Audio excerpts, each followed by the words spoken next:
अपणियां नाल वैर। कमाल दी गल, पंजाब देश दा अंग ते सारे प्रांतां नूं हर तरीके नाल संपन्न करन दी कोशिश करो, पंजाब नूं कमजोर करन दी कोशिश करो।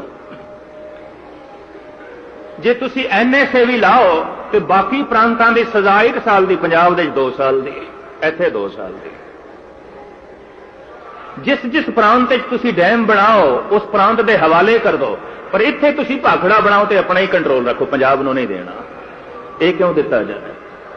इनू तुसी अंग कदी समझिया ही नहीं। कि जब तुसी पंजाब नूं अपना अंग नहीं समझते तो पंजाब दे रहण वाला तुहाडा अंग किस तरह होवेगा? उसनूं तुसी अपना अंग। एक हकीकत है, बहुत वड्डी सच्चाई है। अपनों से बैर रखना तूने बुतों से सीखा। तैनूं पता ही नहीं, सिख इस देश का जितना अपना है होर कोई अपना नहीं। इत्थे ते पुराने बंदे जय चंद पैदा होंदे रहे जो देश नूं गुलाम करते रहे। इत्थे ते खिमा करनी भगत सिंह जैसे सिखां दे पैदा होए जो देश नूं आजाद करांदे रहे। इत्थे ब्राह्मणां दे जय चंद पैदा होंदे रहे जो देश नूं गुलाम करते रहे। ये तो इतिहास है, सामने इतिहास है। साडे विच तुसीं एक ते जय चंद पैदा करके दिखाओ, इतिहास पढ़ के वेखो पुराना। जय चंदां दीयां डारां लगियां पईआं इन्हां विच, अथा अनंत। ते कमाल दी गल, अपनों से बैर रखना। इकबाल कहंदा बई मैं इस देश दा वासी हां, मैं इस देश दे च रहना, इस देश दे जमिया पलिया, मेरे पिता पितामह इस देश दे, पर अपनों से बैर रखना तूनो बुतों से सीखा। जंगो जदल सिखाया वाइस को भी खुदा ने, तंग आके मैंने आखिर।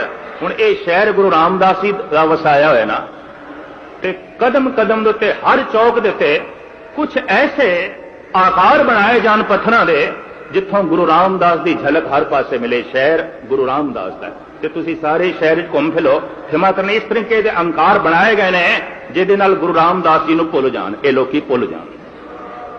अपनों से बैर रखना तूनो बुतों से सीखा।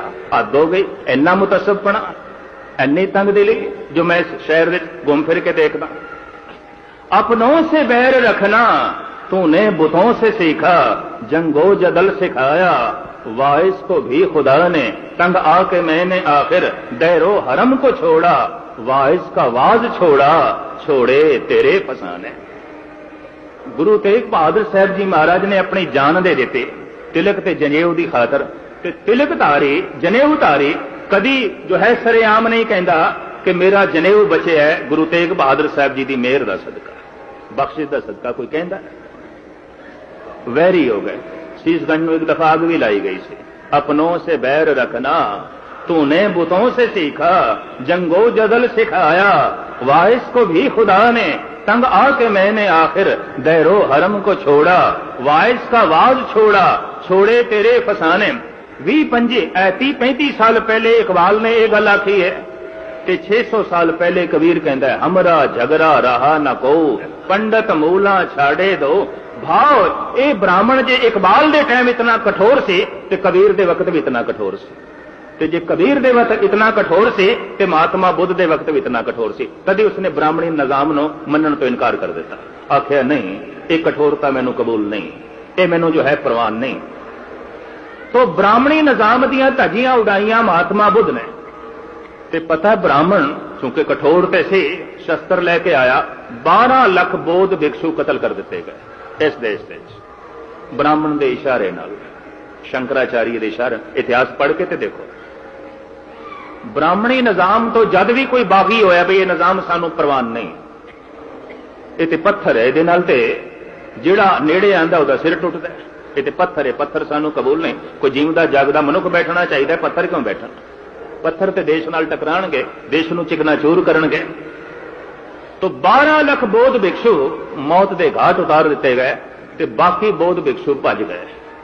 ब्राह्मणों ने देश देश रहन नहीं दिता, टिकण नहीं दिता। कबीर पंथी खड़े हुए सन, ब्राह्मणों ने मिटा दिते। इतनी मैं अर्ज कर दी। स्वामी महावीर ने जैन पंथ चलाया, ब्राह्मणों ने चलन नहीं दिता। समुचे देश में 50 लाख तो ज्यादा नहीं ने। स्वामी महावीर भी ब्राह्मणी मत तो इनकारी होए ते ब्राह्मण ने नहीं चलन दिता। 50 लाख तो ज्यादा नहीं ने। हालांकि जैनियां दे 24 अवतार ने ते 24 अवतारां दी तपस्या मेहनत खिमा करनी 50 लाख तो ज्यादा नहीं पैदा कर सके। ब्राह्मणी निजाम की रुकावट। और होर भी मैं अर्ज करा, इत्थे सतनामी भी नहीं फैल सके। बहुत वड्डा ये पंथ चलिया, बहुत वड्डे पद्धर का। ब्राह्मणी निजाम ने थां थां दे उत्ते रोकां खड़ियां करके इनू भी खत्म किया। ते फिर आए गुरु नानक, कहने लगे नहीं पहनना मैं जनेऊ।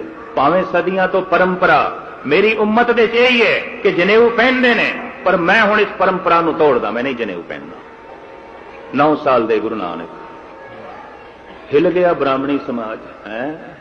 ये 9 साल का बच्चा बागी, ये जनेऊ नहीं पहनता। जे अज कहंदा जनेऊ नहीं पहनता तो कल कहेगा मैनू वैदिक रीति प्रवान नहीं, परसों ये कहेगा मैनू ब्राह्मणी निजाम प्रवान नहीं। हुणे तो ही रोकां लाओ। तो खिमा करनी कदम कदम दिते गुरु नानक देव जी महाराज तो लैके हुण तक जड़ा वड्डण की कोशिश की गई। पर मैं इन्हां ब्राह्मणां नूं आख दियां, इन्हां जड़ां दे च गुरु अर्जन देव जी महाराज ने, गुरु तेग बहादुर साहब जी ने और गुरु गोबिंद सिंह जी के लाडलियां ने अपना खून पाया है। खिमा करनी ये जड़ा नहीं वड्डियां जांदियां, अपनी थां ते मजबूत रहणगियां और महान रहणगियां।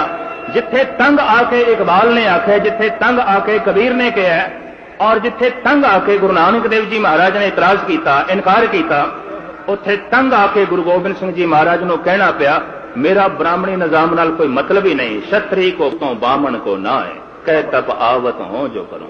स्पष्ट इंज कह दिता, मैं बामण का पुत्र ही नहीं, मेरा बामणी निजाम नाल कोई मतलब ही नहीं। गल खत्म, सिलसिला खत्म।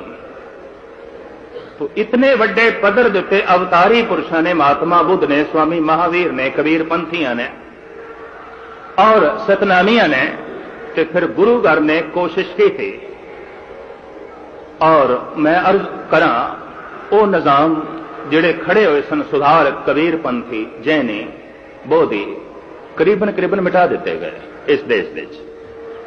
इतिहास तुसी पढ़ के देखो। मैं जब इस ढंग नाल देखना ये मिट क्यों गए। महात्मा बुद्ध जैसा तपीश्वर 12 साल उसने तप किया, जिंदगी के बड़े गहरे राज उसने लभे। वो देश दे विच उन्हां राजां नूं वंडदा रहा, लेकिन किसने रोक खड़ी कर दी? ब्राह्मणों ने। नहीं वंडण देना, नहीं चलन देने। इत्थे सूफी फकीरां दे भी कदम रोके गए। और मैं अर्ज करा, जेड़े जेड़े ब्राह्मण तो सताए हुए सन, उन्हां सारे भगतां नूं गुरु अर्जन ते गुरु नानक देव जी ने अपनाया। जेड़े सताए हुए सन, नामदेव सताया होया सी, सूद सूद कर मार उठायो, कहो करूं बाप बीठला। सूदर सूदर करके मार के मैनू बाहर कढ़ छड़े। मैं दोवें मंदिर देखे ने, औंडा ते बीठल मंदिर। बीठल मंदिर है पंडरपुर दे च, ते जेड़ा मंदिर फिर चुके है वो है औंडा दे च। औंडा हजूर साहब तो 40 मील दूरी ते है, ते पंडरपुर गालबन 300 मील पै जांदा है। इन्हां दोवां थां ते मैं गया, फिर होया मंदिर भी देखिया, औंडा दे च है। मूर्तियां दा मूंह एक पासे ते मंदिर दा दरवाजा दूजे पासे, अज भी है। हुणे जब पिछले दिनी को 2 महीने पहले दास हजूर साहब गया सी, फिर भी मैं औंडा तो लंघदा होया गया। कार ते जा रहे सी तो औंडा 1 मील थल्ले जो है हाईवे तो थल्ले एक पासे कस्बा है। मैं कहा चलो वेखदे जांदे हैं। बाहर ही उसका मंदिर बनाया, जिवें धक्के मार के मंदिर चो बाहर कढ़िया सी ना, ते हुण भी उसका छोटा जिहा मंदिर नामदेव का बाहर ही बनाया है। ऐ नामदेव का थड़ा है जी, इत्थे बैठा सी। ते पंडरपुर ते मैं निराला सिलसिला देखिया। अंदर बिठल का मंदिर वेखिया, तरह तरह के देवी देवतियां दी मूर्तियां। ते जब मैं बाहर निकलन लगा ना दूजे दरवाजे दे राहीं, ते दूजे दरवाजे दे पौड़ियां दे उत्ते थाल दे एक मूर्ति सी, ते पुजारी आवाज लाण संत नामदेव नूं मत्था टेकदे जाओ, संत नामदेव नूं मत्था टेकदे जाओ। ते मैं कहा पुजारी जी पहले मैनूं गल दसो, सारियां दी मूर्तियां ते मंदिर दे अंदर ने, ते नामदेव दी मूर्ति इत्थे जुतियां च रखी हुई, इत्थे ते लोकी जुतियां उतार के अंदर जांदे ने, बाहर निकलदे ने। ते पौड़ियां दे आखण लगे ये शूद्र है ना, इनकी मूर्ति अंदर स्थापन नहीं हो सकती, शूद्र है। संत ने मत्था भी टेको, पैसे भी चढ़ाओ, पर है न शूद्र अंदर नहीं वड़न देना। उत्थे बोल मैं अपनी डायरी च नोट किए, मैं कहा नामदेव तेनों उदों धक्के मार के मंदिर चो बाहर कढ़िया सी, अज तेरी मूर्ति नूं धक्के मार के बाहर कढ़िया। ਇਹ ਤੇ ਤੇਰੀ ਮੂਰਤੀ ਨੂੰ ਵੀ ਅੰਦਰ ਵਾੜਨ ਨੂੰ ਤਿਆਰ ਨਹੀਂ, ਇਹ ਤੇਰੀ ਮੂਰਤੀ ਨੂੰ ਵੀ ਅੰਦਰ ਦੇਣ ਨੂੰ ਜੋ ਹੈ ਥਾਂ ਦੇਣ ਨੂੰ ਤਿਆਰ ਨਹੀਂ। ਅੱਜ ਤੱਕ ਇਹ ਨਿਜ਼ਾਮ ਮੌਜੂਦ ਹੈ। ਮੂਰਤੀ ਉਸ ਦੇ ਅੰਦਰ ਨਹੀਂ ਸਥਾਪਨ ਕਰਨੀ, ਬਾਹਰ ਬੈਠੇ ਪੌੜੀਆਂ ਤੇ ਬੈਠੇ। ਤੇ ਖਿਮਾ ਕਰਨੀ नामदेव जैसे ब्रह्म ज्ञानी नाल इतनी ईर्खा, कबीर जैसे संत नाल इतना द्रोह, महात्मा बुद्ध जैसे महान पैगंबरी पुरुष नाल इतनी दुश्मनी, तो खिमा करनी जब पैगंबरां ते पैगंबर महान गुरु नानक देव जी महाराज लंबा और वड्डा आदर्श लेके आए तो उतनी वड्डी दुश्मनी सामने आनी सी। कुदरती गल है, क्योंकि गुरु नानक दे बनाए हुए सिद्धांत दे ब्राह्मणी मत वास्ते कोई थां नहीं, जगह नहीं है। और 9 साल तो गुरु नानक ने यह बगावत शुरू की थी, मैं नहीं पहनना जनेऊ, गल खत्म। मैं परंपरावादी नहीं हां और मैं वेद भी नहीं पढ़ना। दयानंद ने कह दिता गुरु नानक कोई वेद पाठी थोड़ी से, गुरु नानक को कोई संस्कृत थोड़ी आती थी। उन्होंने निर्भय की जगह पर निर्भव लिखा है, पर उन्होंने कौन दसे गुरु नानक संस्कृत पढ़ाना आया इस देश में? टीचर सी कोई संस्कृत पढ़ाना आया? नहीं, गुरु नानक सच पढ़ाना आया, सच की है।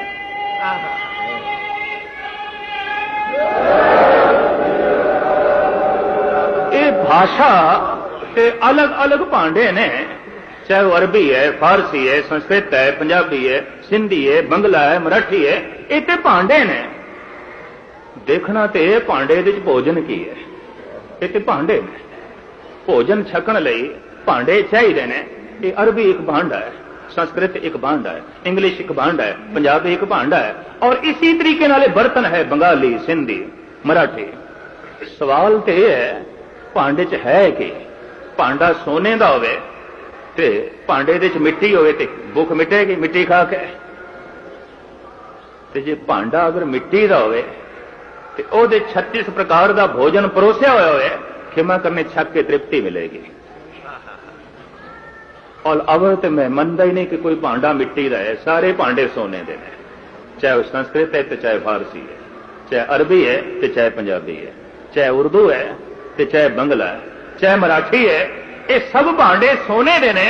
पर भांडे की महानता सोने करके नहीं, भांडे की महानता होगी भांडे च है कि।